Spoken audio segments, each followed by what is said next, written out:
What's up, everybody? Welcome to another Blues Nation video, and today we're going to do a couple different things. We're of course going to look at our game tomorrow, as we always do with our match previews, but also I want to briefly look at a little bit of a transfer rumor roundup as we're getting really near the last couple days of this transfer window. So what we're going to do is we're going to look at this article real briefly. So let's hop over there, and as we look here, there's really just a few things that I think are interesting that I want us to look at, because I don't want to speculate about every single rumor, because we know that in the end probably the most likely thing is nobody will leave. So let's look at a few things. You probably first off are interested by this picture of Cole Palmer and Jude Bellingham, so let's hop into that first. So it says this: Chelsea block Cole Palmer exit with €200 million valuation. So according to, I think you say Fahaches, Chelsea have placed a €200 million valuation on Cole Palmer, and this is essentially to ward off Man United. So those rumors were rumors, but they weren't completely just smoke. They did have a little bit of fire to them. I think there was interest for sure, especially if there's interest from the player, which I don't think there was ever a time where he was coming out asking to be transferred. It was more just probably, yeah, I mean, imagine if you live hours away from home and you have your boyhood club register interest, right? There's at least going to be some rumor there. So anyway, we basically stamped on this valuation that of course Man United will not be able to pony up. So that was kind of our way of saying, all right, you want him? Well, here you go. Pay us, €200 million for him. So that kind of puts that to bed, as Rosignol already was putting to bed as well.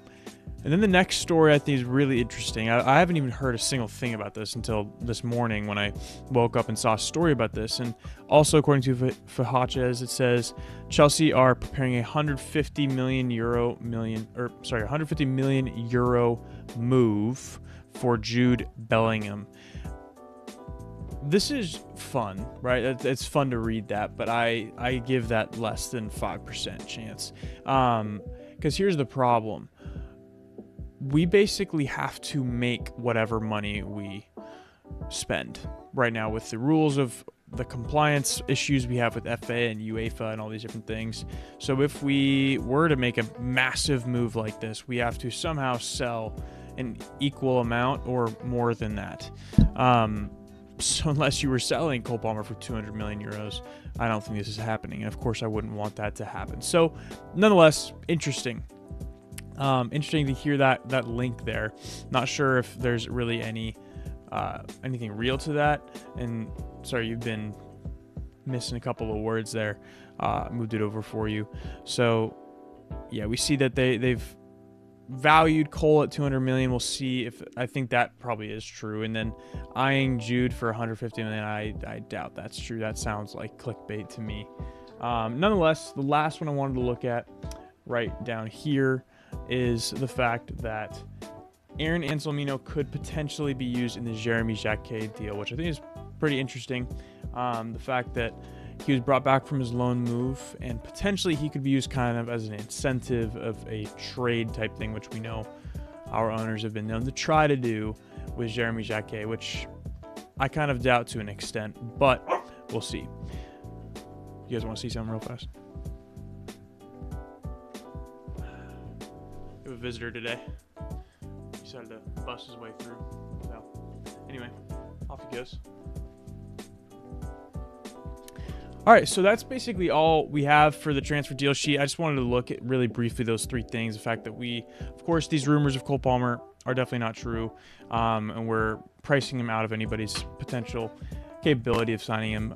Jude Bellingham, I doubt that has any validity to it. You let me know if you've seen other stories about that. And then lastly, possibly Aaron Anselmino could be used in the Jacquet deal, which, again, we'll see if that happens. Bottom line, I probably don't think much is actually going to happen at the end of this transfer window. I don't really think we have tremendous needs apart from center back. I think we signed a center back. I would love that. I would have loved it if we signed Mark Gahey. I would personally really like Senesi as kind of an experienced center back, because obviously we have Colwill coming back. I don't think we necessarily need I don't know if we need another young center back because we have Mamadou Sarr coming in as well. Anselmino looks promising. I would have liked somebody with a little bit of pedigree, but I know that's asking a lot in the current climate. So anyway, guys, that's just a little bit of transfer roundup for you guys. I'm curious, who is one player you would like to sign if you had the choice, if you had the keys to the kingdom? So now let's hop into a little bit of prep for our match tomorrow against West Ham. So first off, I just wanted to remind us, what does the Premier League table look like right now? Because I don't know about you, but when we are not performing well, or at least to the standards that I would like, I just prefer to not look at the table at all, which might be cowardly, but that's the truth. So we are currently sitting in 5th, 1 point below Man United, which is horrible to say. They have been performing quite well lately. But if you look at this, one thing I think is interesting to look at, nobody is really in good form at all.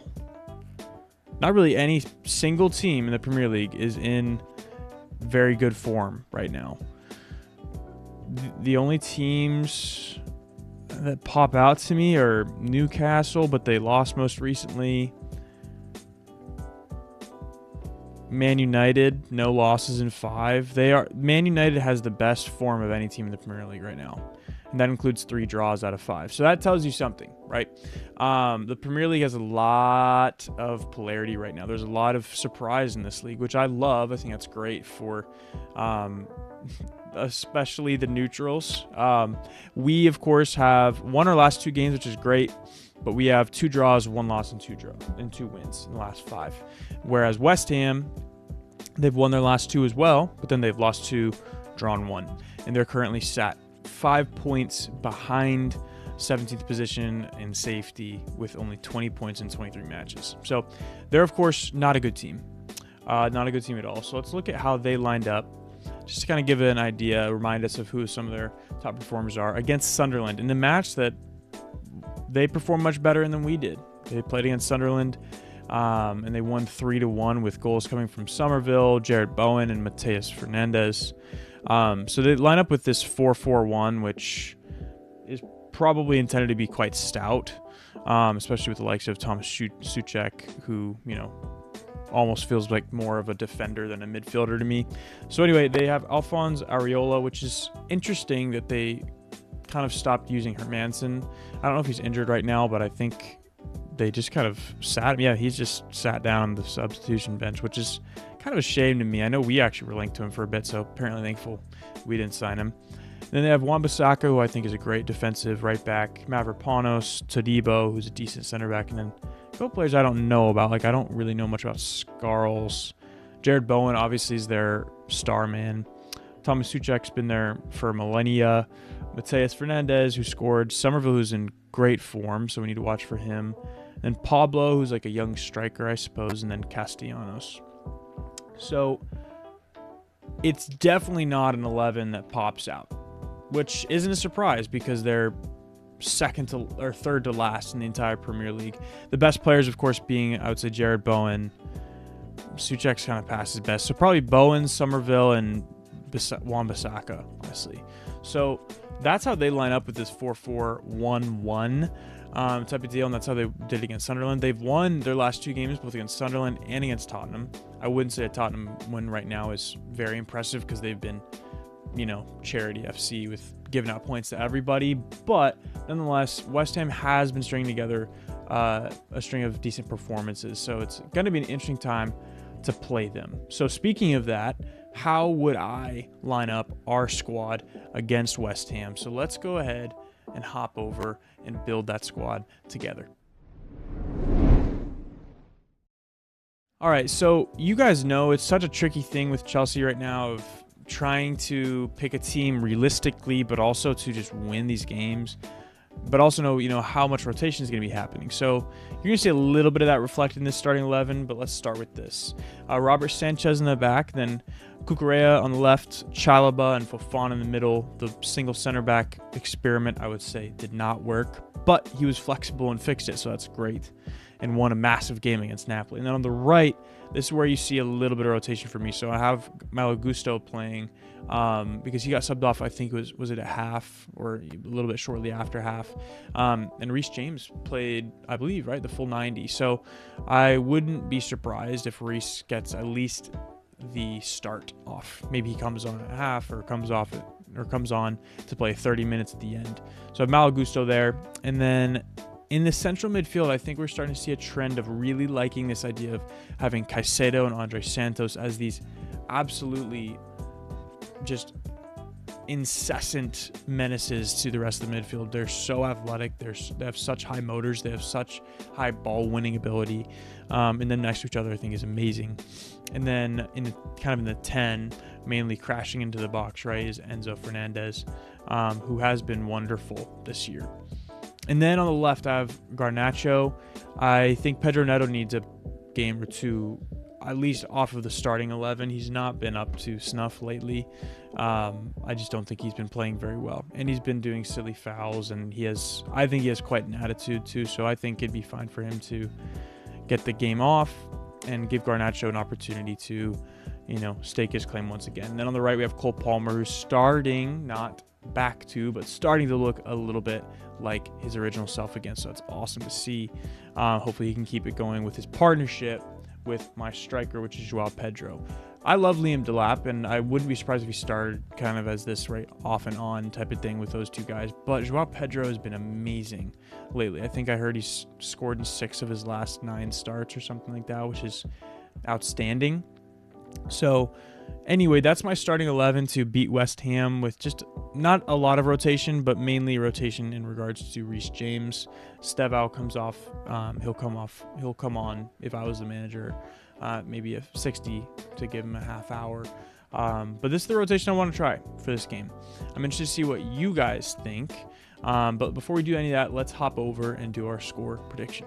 So that 11 I find is really strong, right? An extremely strong 11 if we add a stronger center back, and really that's the only thing I would change right now. I'd be extremely confident on that side. And my score prediction for this game is going to be 3-1. So what West Ham did to Sunderland, I think we're going to do to West Ham. And I think we're going to finally get a goal from Cole Palmer. I think we're going to get another one from Joao Pedro.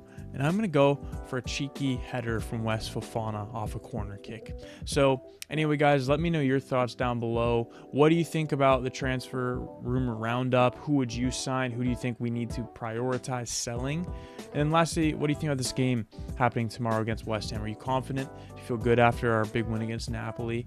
And anyway, apart from that, guys, I'll see you next time, and enjoy the game tomorrow.